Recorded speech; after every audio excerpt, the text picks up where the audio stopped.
안녕하세요 여러분, 재택하는 월급쟁이입니다. 아마도 미래 부동산 시장은 나이키같이 될 거다. 궁금증 문의는 아래 메일로 주시기 바랍니다. 모든 투자의 책임은 본인에게 주어지며 본 내용은 투자의 참고 자료로만 활용하시기 바랍니다. 근데 이 나이키가 좀 각도가 많이 완만한 그런 나이키죠.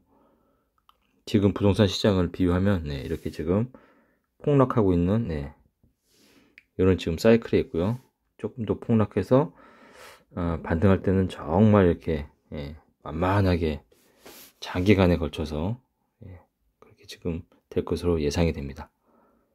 과거 같은 이런 이제 급상승은 없다.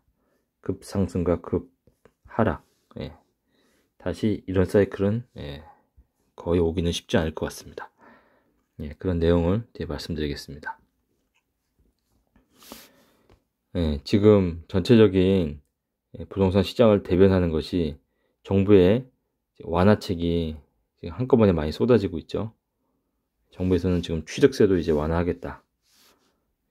12월 21일 날 행정안전부 이상민 장관이 다주택자의 취득세 중과를 완화한다 발표를 했죠. 그 외에도 규제지역도 지금 이제 다 해제할 거고, 아마 1월달 되면은 서울의 강남 3구 빼고는 다 해제를 할 것 같습니다. 그리고 좀 지켜본 다음에 강남 3구도 해제를 하겠죠. 아니면 1월달에 강남 3구도 일부 해제를 할 수가 있을 것 같습니다. 송파나 뭐 이런 쪽이요. 좀 지켜봐야 되겠습니다만, 지금 부동산 규제를 다 완화하는, 해제하는 그런 분위기입니다. 그래서 앞으로는 이렇게 되죠. 2주택자가 지금 8%였는데 1에서 3%. 2주택까지는 그냥 뭐 규제가 없습니다. 그리고 3주택부터가 6%. 조정 대상 지역에. 그리고 법인이나 4주택인 6%. 그렇죠? 비조정 대상 지역은 2주택도 1에서 3%. 그렇죠? 그리고 3주택은 4%. 4주택 6%. 지금 이렇게 된다는 거죠. 증여 취득세도 앞으로는 2주택까지는 무조건 3.5%, 3억 원 이상만 6%. 거의 뭐 획기적으로 낮아졌습니다. 그러니까 다주택자들한테 좀 집 좀 사줘. 너무 아파트 가격 하락해. 지금 하소연을 하고 있습니다.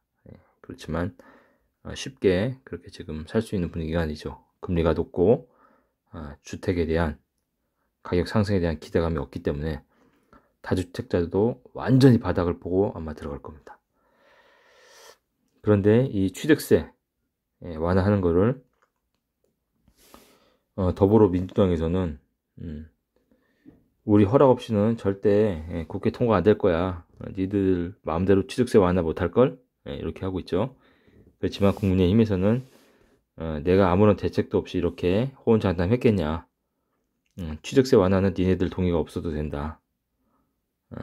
지방세 시행령, 그죠? 지방세법 시행령 28조 2조만 개정만 해도 된다. 이거는 국회 동의를 받을 필요가 없고, 22년 2월 20일부터 취득하는 주택, 이 주택에 대해서는 중과 대상으로 보지 않는다. 이 문구만 넣으면 된다고 합니다. 그렇기 때문에 취득세는 이 주택자부터는 중과세가 없다. 이렇게 보시면 될 것 같습니다. 그렇게 되고요. 2022년 전체적인 부동산을 이제 마감하는 그런 12월 15일 기준으로 해서 정리된 자료를 마지막으로 2022년 마지막 정리 자료로 말씀드리겠습니다.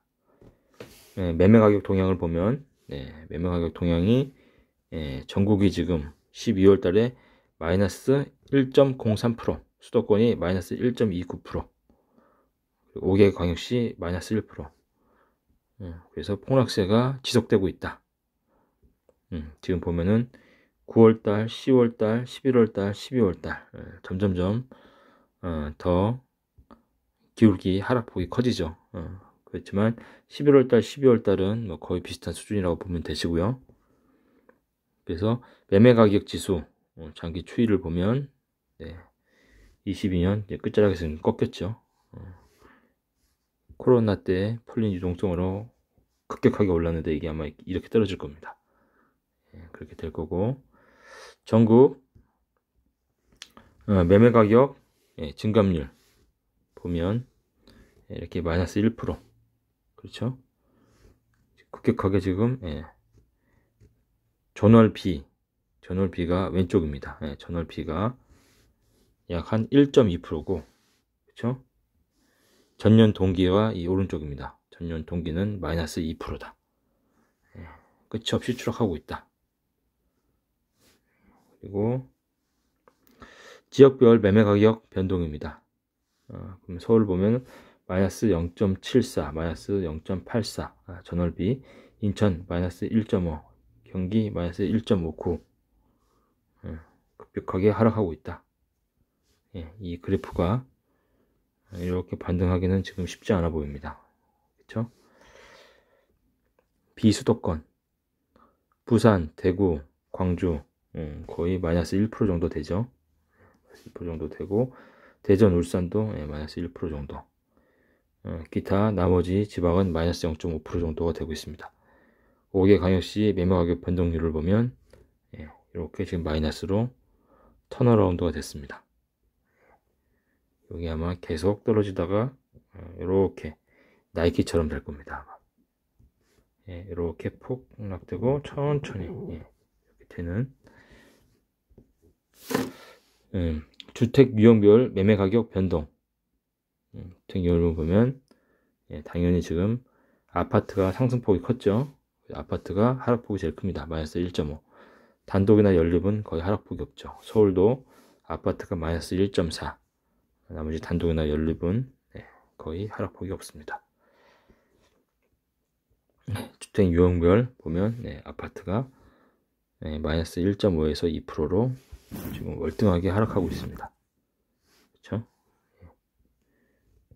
전년 동월 대비 주택 유형별 증감률을 봐도 주황색 아파트가 전국 수도권 5개 광역시 퍼센트로 하면은 수도권은 마이너스 4.66%까지 떨어지고 있다. 전세가 아주 중요합니다.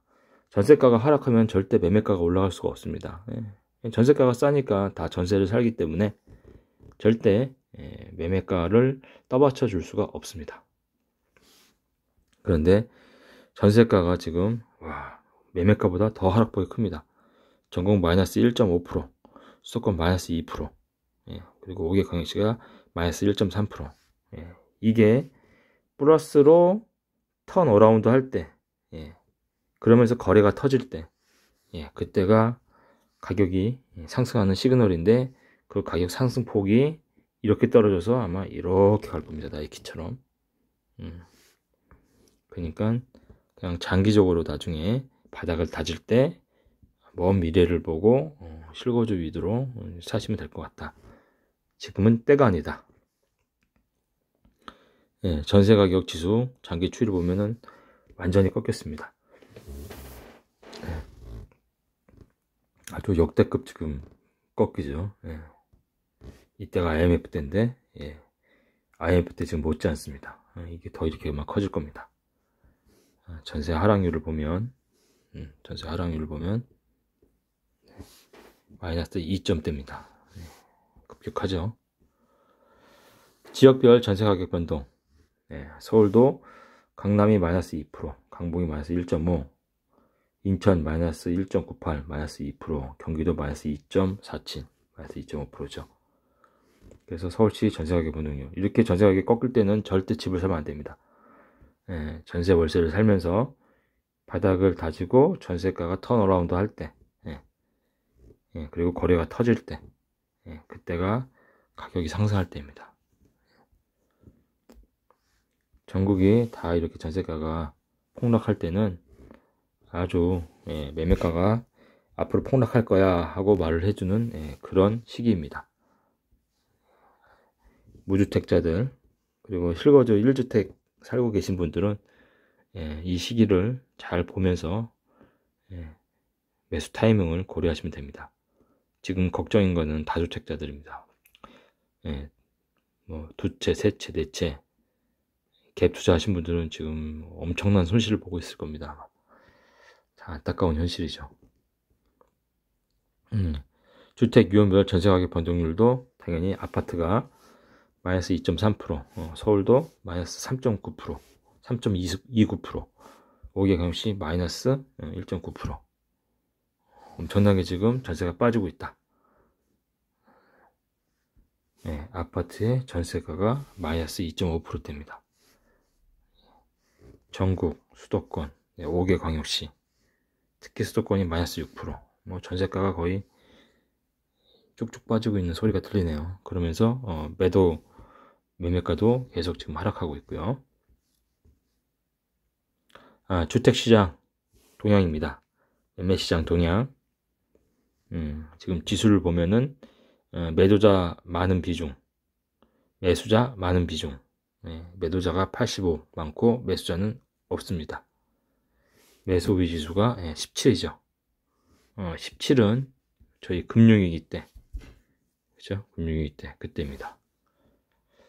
거의 폭락하고 있는 거죠. 살 사람이 없다 이렇게 보시면 됩니다. 매수 우위 지수 여기 100일 때가 매수자 매도자가 거의 비등비등 할 때인데 지금 거의 17이죠.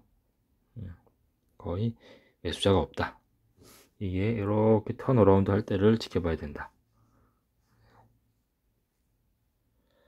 전세도 똑같습니다. 전세도 62죠.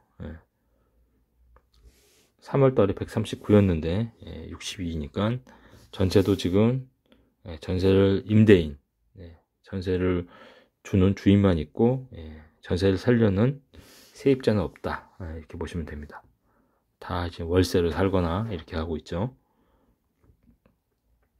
전세 수급 지수가 지금 이렇게, 이게 전세가 지금 더 문제입니다. 전세가 빠지면 매매가는 당연히 폭락하게 되어 있습니다. 투자자도 손실도 크고 실제 거주하고 싶은 사람도 전세로 살기 때문에 주택을 매수하려고 하지 않습니다. KB 부동산 매매 전세 가격 전망 지수가 이렇게 확 틀어졌다. 폭락을 했다. 이렇게 보면 됩니다. 매매 가격 전망 지수. 그렇죠? 거의 이제 50이죠.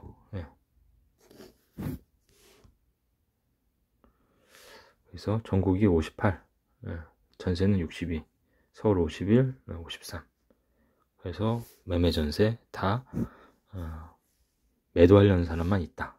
이렇게 좀 보시면 될 것 같고요. 평균 주택 가격, 매매 가격 대비 전세 가격 비. 이것을 지금 보더라도 지금 데이터들이 아파트 평균 매매 가격은 이게 5억 3천이죠. 전국이. 그죠? 그리고 평균 전세 가격 아파트가 3억 1천이 됩니다. 그렇죠. 근데 서울이 9억 3천이죠. 너무 비싸죠. 매매 가격이. 그중에서도 아파트는 12억입니다. 12억 6천. 미친 집값입니다. 정말. 이렇게 소득 대비해서 주택 가격이 비싼 거는 폭락하게 되어 있습니다. 매진말입니다. 일기예보에 없던 강한 돌풍과 비가 내리는 날이었습니다. 작은 원룸에서 사는 한 청년이 자신이 일하는 창고, 회사 창고의 화물들이 걱정되었습니다. 청년은 어릴 적 가난했던 형편으로 인해 남들보다 일찍 사회생활을 해야 했는데 남들이 흔히 말하는 좋은 직장은 아니지만 화물 창고에서 상하차 하는 일에 감사하면서 살았습니다. 그런데 그날도 화물이 너무 많아 일부를 창고 밖에 두고 퇴근했는데 갑자기 내리는 비와 돌풍에 당황하게 된 것입니다. 혹시 몰라 방수포로 물건을 꼼꼼히 여며 놓았지만 비바람이 너무 신경 쓰여 청년은 다시 회사 창고로 갔습니다. 아니나 다를까 청년이 화물에 씌워놓은 방수포는 바람에 밀려 벗겨지기 일보 직전이었습니다. 당황한 청년은 방수포를 감싸고 묶은 로프를 몇 겹으로 더하기 시작했습니다. 그렇게 비에 쫄딱 젖고 있을 때 역시 화물이 걱정된 회사 사장도 창고로 나와 청년을 도와 마무리 지었습니다. 다음날 사장은 청년을 불러서 말했습니다. 자네에게 회사의 관리를 맡기고 싶은데 가능하겠나? 청년은 당황해서 사장에게 말했습니다. 사장님, 전 제대로 된 경력도 학력도 부족한데요. 그러다 사장은 청년에게 다시 말했습니다. 자네가 어제 보여준 모습은 그런 것들을 훨씬 뛰어넘고도 남으니 걱정하지 말고 맡아주게나. 여러분, 비록 자신이 학력이라든지 경력이 부족하지만 열정이 있고 노력하려는 자세가 있고 마음가짐이 있다면 무엇이든지 할 수 있고 하늘은 스스로 돈 문제를 접습니다. 한 해 마무리 잘 하시고 내년에는 더 여러분들에게 축복이 있길 기원합니다. 감사드립니다. 구독과 좋아요 부탁드립니다.